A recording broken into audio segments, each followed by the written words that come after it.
They're doing good. Yeah, I think they're ready to go now. They just had, one of those sicknesses that have been going through where it just kind of knocks you out for a few days, and then you're good to go again. You had the scores looked like it was easy out there, but there were a lot of real good a lot of tough matches. What's that say about the boys and the character routine that pull out the majority of those matches? Well, I think our kids, they're believing in themselves, and that's a big part of winning those tough matches. Believing that they're prepared and they're just tough kids. But yeah, a lot of really close matches, and as coaches, I think as athletes, hopefully they're looking ahead always. Like preparing for the next match, before the match, during the match, that whole time. So always looking ahead, thinking about how you can just get better and be better prepared for the next go around. Is that kind of what you guys saw out of Brayden to have him, officially take that red shirt off and be the starter then?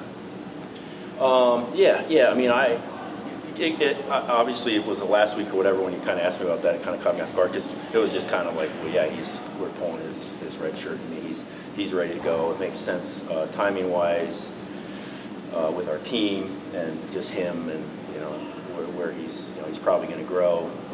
He's had to be disciplined to keep his weight down, and just who we have on our team and coming in and the lineup that we'll have. So yeah, I don't think it was really. I think he kind of showed that he was ready to go, or in the first half of the season, and that had kind of been the plan. How do you think he handled his homecoming as far as probably had a lot of people there? Yeah, I think he was excited to get home. I think obviously I went out and visited him during the recruiting process, but I don't know my way around this state, but I think he was within a 30-minute drive of where he grew up. So, yeah, he was excited. And, he wrestled great, wrestled good kids, and he's just a competitor, and he did a lot of, like that haircut, Cael. Do that. Appreciate it. Nice. But he wrestled really well, and he's got a great mindset. He's a great competitor. I mean, he was fighting, willing to fight for the seconds, and for like 1 point here, 1 second there, though, which was the difference in his first match. Obviously, I mean, he ended up scoring it at the end, but at the time it was 1 minute of riding time, which that was good to see.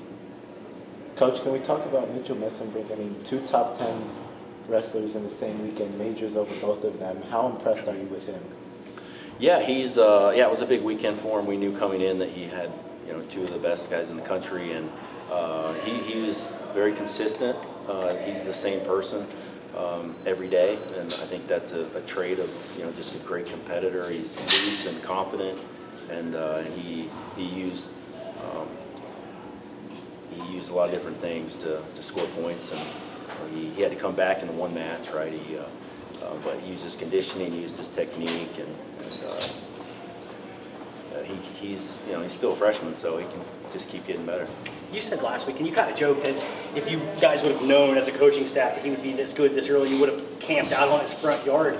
With that being said, do you think he's surprising guys at this point, the guys he's wrestling, that he's tough to prepare for in that sense?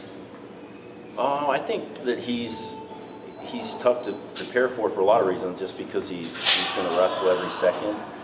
He's got great flexibility and speed, and his technique's really good. But I don't know if he's surprising people, because I mean, everyone's watched him develop, the last couple of years. Obviously, before he got here, I mean, he's in the Askren Academy, just doing really well. So I don't know if he's really surprising anybody, but he's just got to stay, just make sure he's continuing to trend upward in all things, and he'll be good to go. Did David's performances this weekend make your guys' decision harder at 49? Well, that was, that's a weight class and a decision that we've been trying to figure out, what the right solution there is to make sure that everyone has a good, fair chance. I mean, those 2 wrestled earlier in the season, although it was a lower weight. So that's something that we have to resolve here quickly, and then we also need to get our 49-pounder. They need to get enough matches to, earn the. You want to be a contributor and earn an automatic spot for your conference if possible, and then obviously taking care of all those details. But yeah, that's something that we got to work out here soon. So speaking of that, then the first set of rankings don't mean all that much, right, this week? Yeah, I mean, they really don't mean much until the end, but yeah, it's, I heard that, I saw that, some of our guys aren't even ranked, and, that's just, whatever. Numbers game. Yeah. Coach, what have you seen out of Levi Haynes in his second year starting? How has he improved this season compared to last year? Yeah, I just think, last year he was the true freshman kind of making his way, and now he's, there's a little bit more expectation on him, and he's done a great job battling, and as you saw this weekend, he had a couple close matches, so just little things, and he's a great competitor and very coachable, so he'll just continue to get better and work things out and figure things out as he moves toward the postseason area. He had some great counters there. Yeah. What are you thinking on the sidelines there as you get to the 9, 10, 11 minute mark? Can you help him at all, or are you just watching? Well, I mean, as a coach, you're looking at their facial expressions, their body language, the look in their eye, and he seemed to have a good look in his eye the whole time. So, and even at this point, and any point, we're not necessarily focused on whether they're winning or losing. We're looking at their performance, how they're competing, what they can learn from this match to get better and do better the next time, and to keep, as I keep saying, keep trending in the right direction in all things, right? So that's more important to us than whether he wins or loses the match. So had he lost the match, that's fine. He'll be fine. So win or lose, moving forward the next month, and we're just trying to get better. What does a good look in a guy's eye look like? I don't know. I'd have to think about how you describe that. It's just something a lot of it's,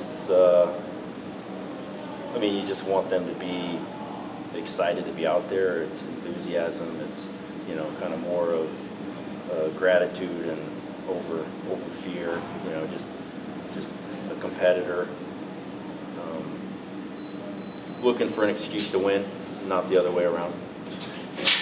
We mentioned Mitchell getting some bonus point victories, but there's been a handful of these past couple weekends. Is your team one that can particularly benefit from the new three-point takedown with the new offensive incentives, or is that kind of around the entire conference? Well, I think the rules obviously apply to everybody, and they are encouraging people to score more takedowns, right? Those points are flying up there. Guys like Aaron Brooks are getting texts with takedowns, and the points just accumulate quickly. So I think it's exciting. Everyone's in the same boat. I think back to a guy like Roman Bravo Young and how many tech falls he would have had from takedowns. He'd get 8 takedowns and win by 8 points. And that's just the way that the game's changed a little bit, but it seems to be exciting so far. Imagine how much less wrestling people here would have gotten to see in terms of the time on the mat, if that was the case. Yeah, that's true, because he would. There were times he'd get 7 takedowns and win by 7 points and not get the major. And now it's a tech ball quickly. So, but he obviously would have adjusted. He won a couple national titles, so he did just fine for himself. I think this week's a sellout, and you had probably 200-300 in each match over the weekend. Do the guys notice that support? A sellout At Maryland. At Maryland? But there'll be a lot of Penn State people. Yeah, I think, it's fun to wrestle in front of your home crowd, and it's fun to wrestle in somebody else's home arena. I think you just enjoy wherever you're at and just make the most of it. And I think that, a big thing is not making a big deal out of either opportunity or situation. We just want to be ourselves regardless of where we're at. That's what we try to do. I'm part of the club. Cool. All right, thanks, guys.